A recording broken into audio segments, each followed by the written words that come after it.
Hello दोस्तों, मंजो हिंदी कहानी में आपका स्वागत है। आज की कहानी है किसको खुश रखूं, आपको या आपके रिश्तेदारों को।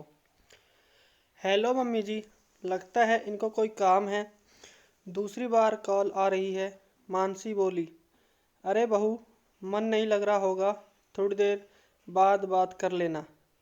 और बता, वहाँ आस पास पड़ोस के लोग कैसे हैं? कुसुम जी उसकी बात को टालते हुए बोली। मम्मी जी, अभी किसी से ज़्यादा मिलना जुलना नहीं हुआ है। मानसी बोली। बहू, अपने काम से काम ही रखना। ऐसे नहीं, वहाँ कोई ज़्यादा काम तो तुमको है नहीं, तो पंचायत ही करने लग जाए। वैसे भी दीदी ने तुमको जल्दी ही भेज दिया। कुसुम जी बोली। जी मम्मी जी, दरवाजे पर कोई है, शायद प्रेस वाला कपड़े लाया होगा। मैं बाद में बात करती हूँ, कहकर मानसी ने फ़ोन काटा। जल्दी से अभिनव को फ़ोन करती हूँ, वो 3 बार फ़ोन कर चुके हैं। मानसी मन ही मन में कहती है। हेलो, आपने फ़ोन किया था? मानसी बोली। हाँ, लेकिन तुम्हें तो बात करने से ही फुर्सत नहीं। यार, घर रहने का ये मतलब नहीं कि बस फ़ोन पर ही लगे रहो। सामने वाला बार बार फ़ोन कर रहा है, लेकिन खैर छोड़ो, अब मेरा मूड ऑफ हो गया है।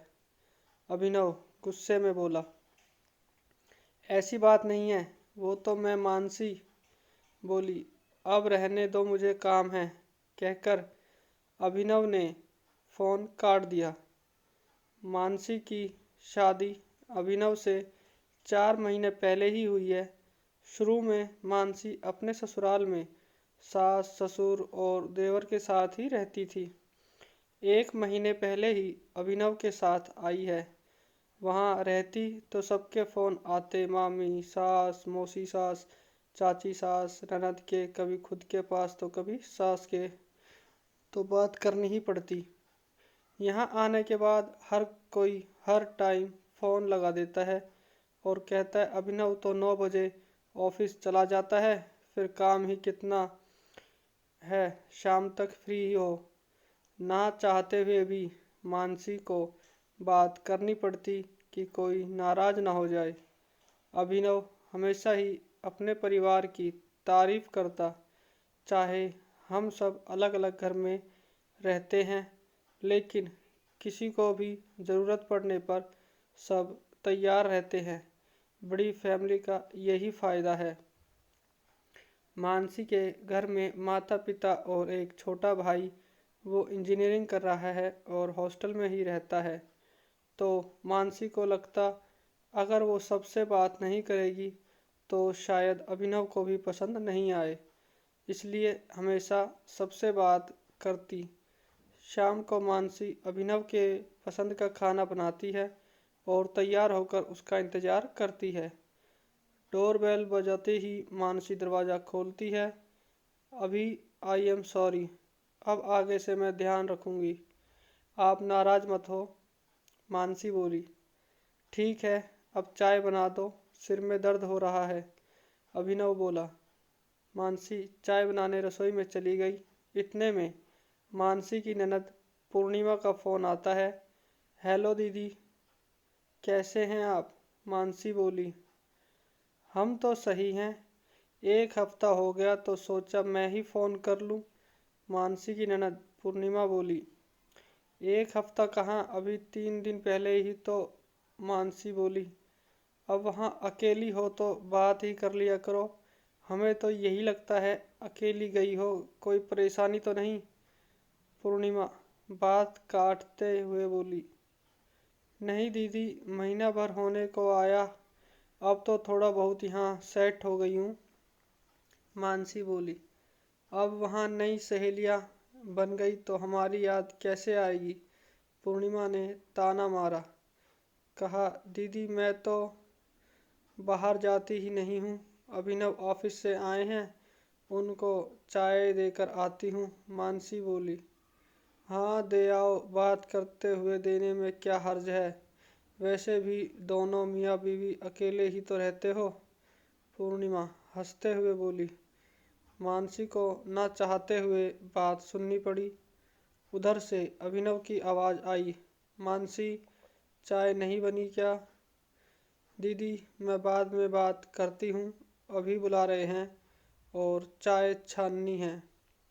मानसी बोली, बात नहीं करनी तो मत करो, काम तो हमें भी लाखों हैं, पर ये सोच कर कि अकेली का मन। खैर छोड़ो, मेरी ही गलती थी, कहकर पूर्णिमा फ़ोन काट देती है। अच्छा, तो अभी भी फ़ोन में ही लगी हो? और मैं सिर दर्द से परेशान हो रहा हूँ। मानसी, पहले ही सही था, अकेला रहता था तो कम से कम तुम वहीं से ध्यान रखती थी।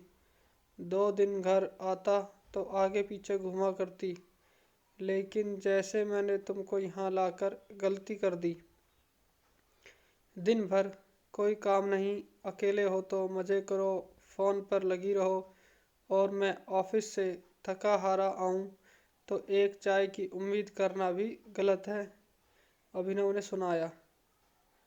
अभिनव, सुनो तो, नाराज मत हो, आप चाय लीजिए और आराम करिए, वरना सिर दर्द बढ़ जाएगा। मानसी बोली, तुमको परवाह है, कहकर बेडरूम में चला गया। मानसी ने बात को बढ़ाना सही नहीं समझा। कल रविवार है, ये घर पर ही रहेंगे, तब बात करूँगी। अभी फ़ोन स्विच ऑफ कर देती हूँ और खाना बना लेती हूँ, अपने आप को समझाते हुए बोली। रात को बिना बात किए दोनों खाना खाकर सो गए। सुबह उठकर मानसी ने चाय बनाई और अभिनव को देने आई, लेकिन अभिनव अखबार में ही देखता रहा।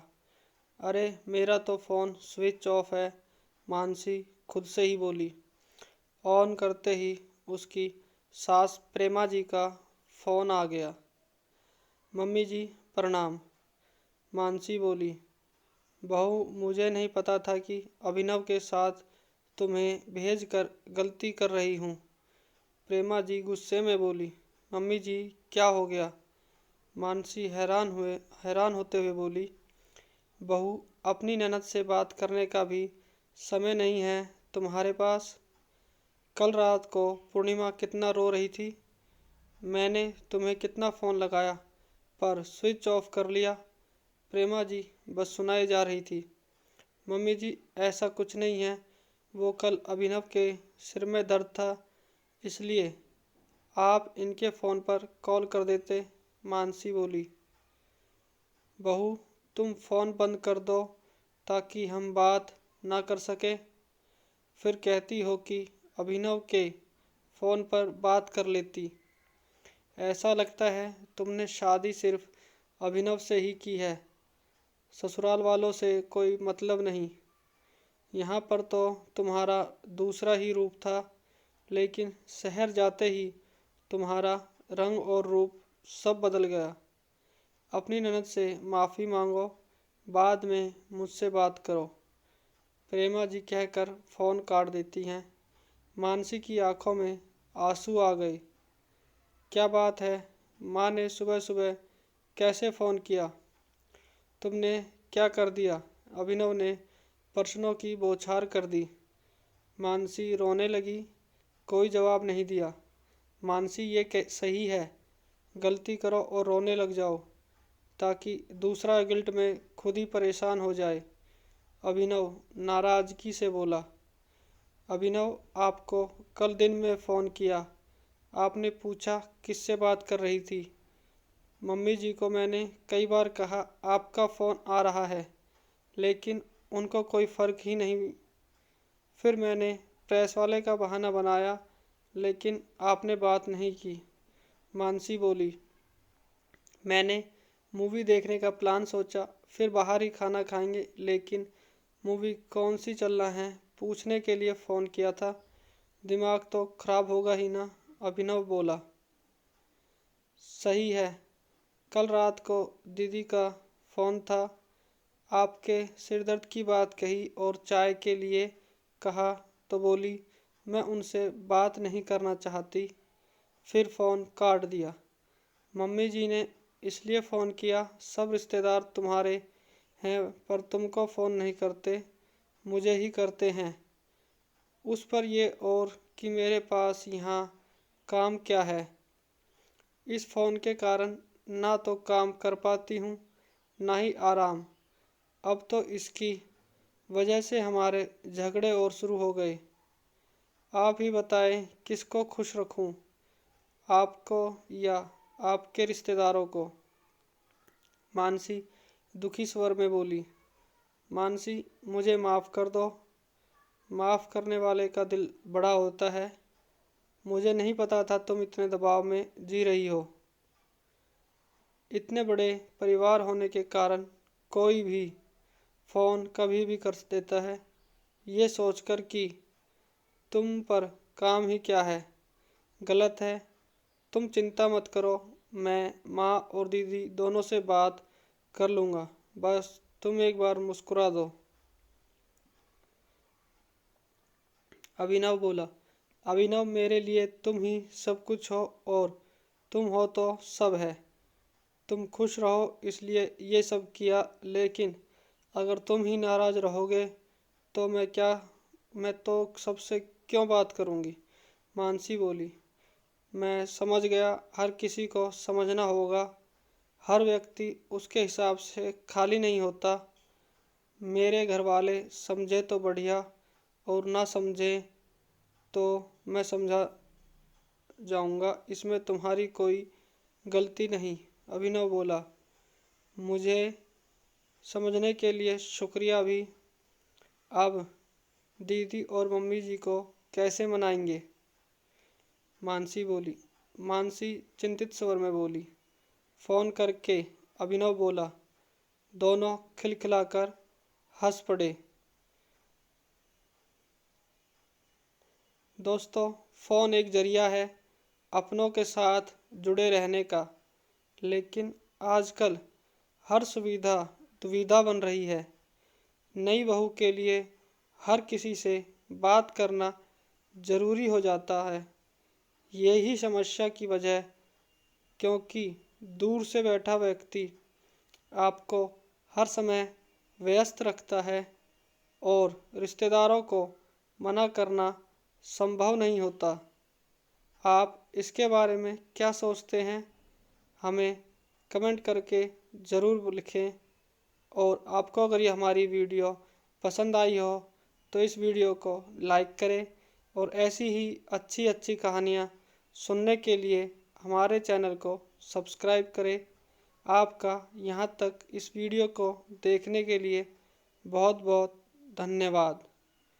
Thanks for watching.